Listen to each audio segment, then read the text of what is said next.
there'd be lots of injuries besides. I was in the engine works for a while. Very well equipped it was. That's where we built the triple expansion engines. 2 of them, each as high as a 3-story house. I worked in the frame bending shop. You'd heat steel beams in the furnace, then hook them onto slabs of cast iron and hammer them curved. It was skilled work.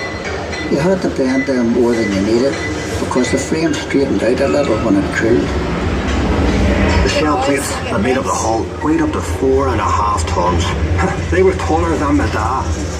The plates were overlapped on the edges. Some were raised, one after another. We called it clincher. One of the foremen told me years ago, that's how you built steel ships. I worked as a heater boy. You had to heat the rivets on a wee plate. You put the bellows till the rivet was white hot. Then you get a hold of it with your tongs and throw it up to the catcher. And he put it in the hole in the plate with the holder up. There were 2 of us on the other side of the plate to hold her up. We had to hammer the rivet so it filled the hole before it turned dull red. The double bottom. That's a wee space we called the tanks, made up of steel plates. The rest of the rivet squad all had to fit into that gap.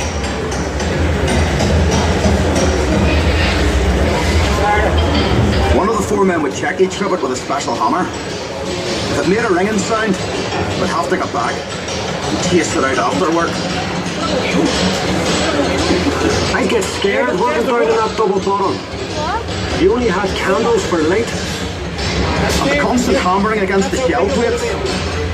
You could hear it all over Belfast. That's where Tal. Some of those boys ended up stone deaf, so they did. That's where Tal would have been. We were paid 31 bob a week. The heater boy and catcher got 16 bob. But we all worked the same 54 hours.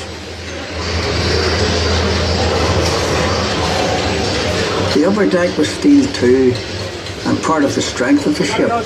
There's no straight lines in a ship, and when you look down the weather deck, you can see the shear of the hull, but it's not for reflection at sea. The stern frame had to be strong enough to take the rudder turning in heavy seas. You'd have all these timbers and guy wires to steady the frame, and men scurrying around like ants underneath. When we came to launch day, I was torn between pride and fear. The standing wings were coated in tallow, train oil and soft soap, so the ship would slide when they shifted her weight off the blocks. That was the most dangerous part. And the shipwrights were knocking away the last props. They were under compression, you see, and the sliding wings would be released by the hydraulic trigger. 100,000 people watched the launch. Some paid a bob to sit in the reserved seating. There were extra trams laid on. Then we all went off to the pub to wish her well. Doc, you were proud to be an island man that day. And Titanic is the pride of Belfast.